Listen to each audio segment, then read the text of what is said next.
Very good morning to all of you. Today I want to start session 4 of module 4.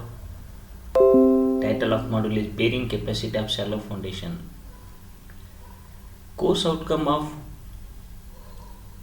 module 4 is given ability to determine bearing capacity of soil and achieve proficiency in proportioning shallow, isolated and combined footings for uniform bearing pressure. Title of subject is Applied Geotechnical Engineering. Subject code is 18CV62 in 6th semester of Civil Engineering Department. So these are the contents are prepared for the session 4 of today's class. Today I want to explain in detail about standard penetration test. It's also referred as SPT test. Next content is correlations to measured values of SPT. Next, N value of SPT and consistency of soils. So these are the explanations are required. And next content, Dutch cone penetration tests, that is called DCPT. So today's sessions are covered in details for SPT test as well as DCPT tests. That is, SPT is standard penetration test and DCPT is Dutch cone penetration test. So these two tests are required to explain in detail how this test is conducted, in which situations these tests are conducted, why these tests are conducted, and what are the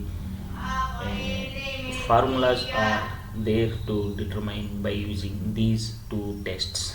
Let us see. So this standard penetration test is also used in exploration programs to know the detailed soil investigations. Okay, so this is the most important tests in geotechnical engineering. Okay, so this is most widely used sounding methods. So in unit 1, sounding methods, so this is one more methods comes in sounding. The sound SPT test, that is standard penetration test, is used extensively in soil exploration programs. The test consists of driving a standard split spoon sampler and SPT test equipments. Let us see following figure explained for standard penetration test equipments. So this is the ground levels. Below the ground level, see, this is the split spoon samplers of 30 centimeter depth, and this is, so these inside these lines are 5.1 centimeter split barrel sample spoon being driven ahead of casing into undisturbed soil. This is called rods. These are the drive shoe. This is called coupling. This is called casing. These are rods. This is called drive head. And from here to here, this is 75 centimeter drop height, and this is 5.5 kg pin guided drive weight or hammers, 5.5 kg capacity hammers, and these are called tripods. Okay, and this test is very simple. So this is tripod concepts of 3 legs we are installing in triangular concepts. Then we are applying the weight by chain and pulley. We are lifting up and we are releasing suddenly at a free fall height of 75 centimeter. drop. So it penetrate into the soils. So then we are able to note down the number of penetrations. Next step, once again you lift the weight up to 75 centimeter up and drop. So now it penetrates. So now note down the number of blows. Like you lift and release, lift and release, lift and release of the weights at a free fall height of 75 centimeters. That weight is we are applying as a 70 kg. Okay. So for every 30 centimeter penetrations, how many number of blows are counted? That you should be note down. So this is the main procedures for by SPT tests. Okay, then you take the split spoon samplers, that is dismantle and collect the soil samples. That is the procedures by this SPT tests. Okay. See, I will once again explains here in details of these steps how to conduct. The test consists of driving a standard split spoon 50.8 mm outside diameter and 35 mm inside diameter into soil under the blows of a drop weight of 65 kg falling freely through 75 centimeters. So okay, so now weight that is 65 kg used by chain and pulley, lift and drop at a free fall height of 75 centimeter. Like continuously you lift drop by chain and pulley. Then you note down the number of blows required for 30 centimeter of penetration of sampler in the soil is designated as N values and is termed as standard penetration blow count. Attempts have been made to correlate N values to density of cohesionless soils and unconfirmed compressive strength of cohesive soils. Okay, so this test is used to correlate with cohesionless soils and unconfirmed compressive strength of cohesive soils. Attempts have also been made to correlate compressibility of soils to N values. Such relations are utilized in arriving at allowable bearing pressure of soils. Such approaches can be and are subjects of criticism. But past experiences indicates that standard penetration test can provide a reliable and safe design criterion when used with caution, keeping in mind the limitations of the test and its applications.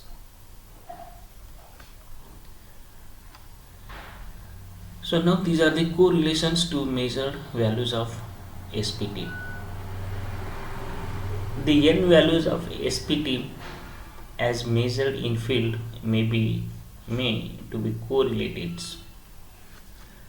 There are two types of corrections generally applied to measure N value. First correction is type of correction is applied when SPT is conducted in fine or silty saturated sand and when the recorded blow count is greater than 15, that is N is greater than 15. This correction is recommended by Tersky and Peck is as follows, that is N equal to 15 plus half of N dash minus 15. This is equation number 1. You remember this relation where N and N dash are corrected and actual blow counts respectively. And second correction, the other type of correction is known as correction for overburden pressure. Based on the overburden pressure, how N value is corrected. This correction is applied only to cohesionless soils. This correction is applied only to cohesionless soils, that is overburden pressure. The correction is suggested by Gibbs and Holtz in 1957 and as widely used is as follows.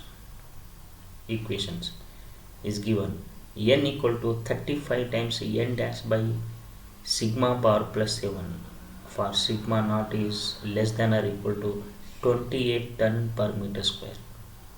Here sigma naught bar is nothing but a overburden pressure and it's measured in ton per meter square. So this is second equations.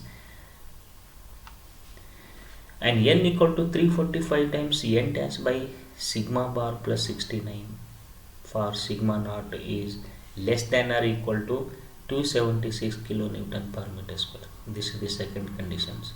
Here sigma naught is in kilonewton per meter square. This is equation third,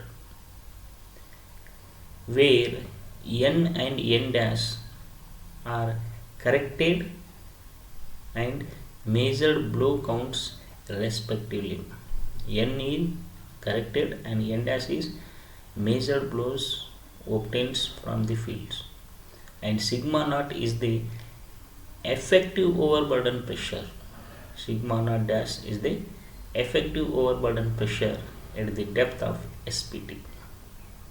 That is the, and this effective overburden pressure is we are calculating in terms of gamma into depth of penetrations.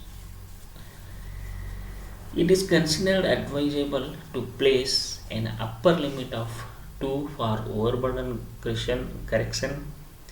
With this limit, equation 2 and 3 becomes n equal to 35 times n dash by sigma dash plus 7 is less than or equal to 2 n dash for sigma naught dash is less than or equal to 28 ton per meter square. Here sigma naught dash is in ton per meter square. This is equation number 4. The second case is n equal to 345 times n dash by sigma bar plus 69 when is less than or equal to 2n. Okay, for sigma naught dash is less than or equal to 276 kilonewton per meter square. Here sigma naught dash is in kilonewton per meter square. Okay,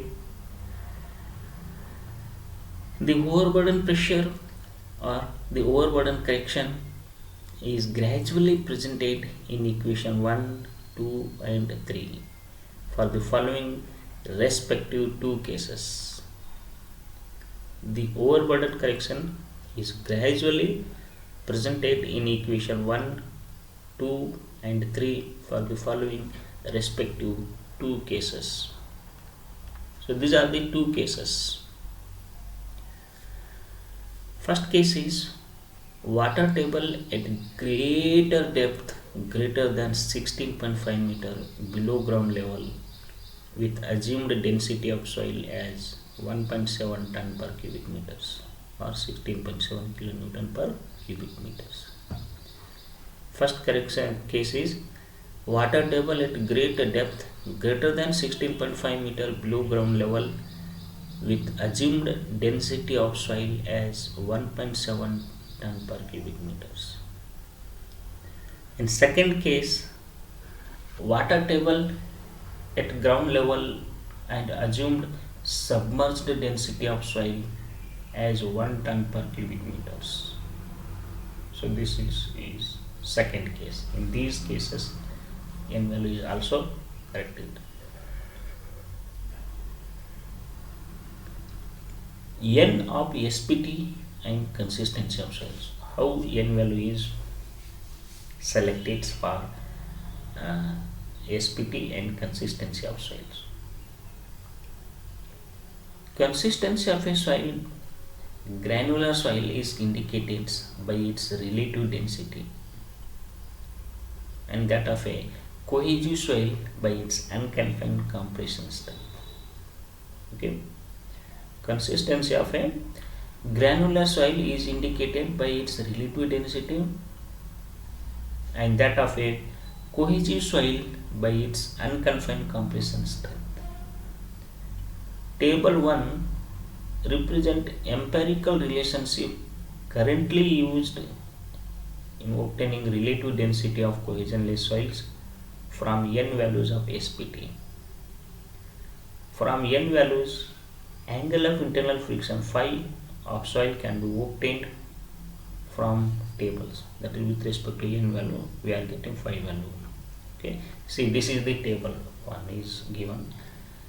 Empirical values of phi, dr and unit weight of granular soils based on the SPT with corrections for saturation effect and for overburden, if any. Let us see column number 1 description, and column number 2 very loose soils, next loose soils, next medium soils, next dense soils, next very dense soils. If relative density for very loose soil is 0 to 15%, so then SPT blow count is 1 to 4 and approximate angle of internal friction is 25 to 30 degree. An approximate range of moist unit weight in ton per cubic meter is 1.1 to 1.6.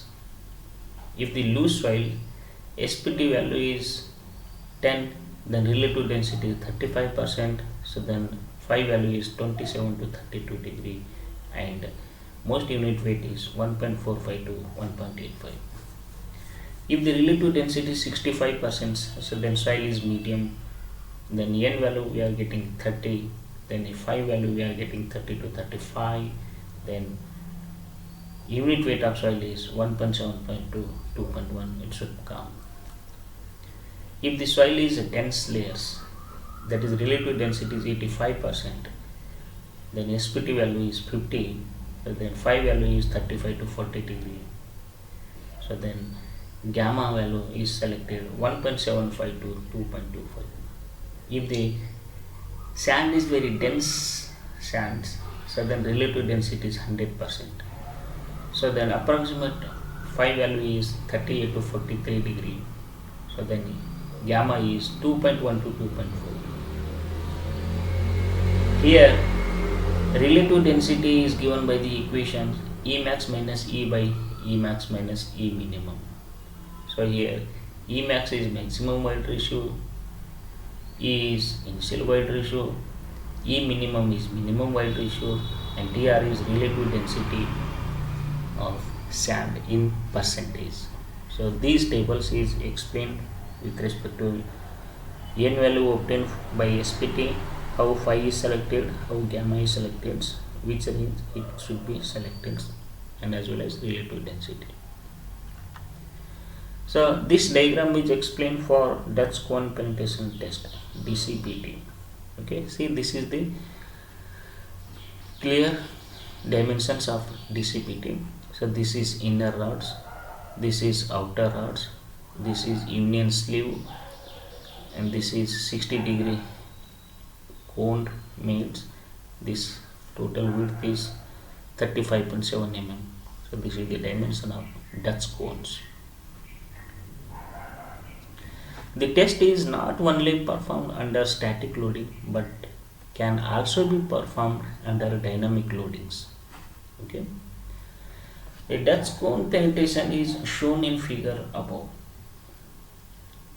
The cone has an apex angle of 60 degree and an end area of 1000 mm square for 35.7 mm diameters. The penetrometer cone is attached to a string of solid rods running inside hollow outer rods. The external diameter of the outer rods is equal to the cone diameter. The outer rods are attached to uniform sleeves, the lower end of which has a reduced diameter and runs inside the body of the cones. So I am explaining about That's cone penetration. No boring is required for these tests. Remember, this is the most important sentence. No boring is required for this test. But SPT test, boring is required.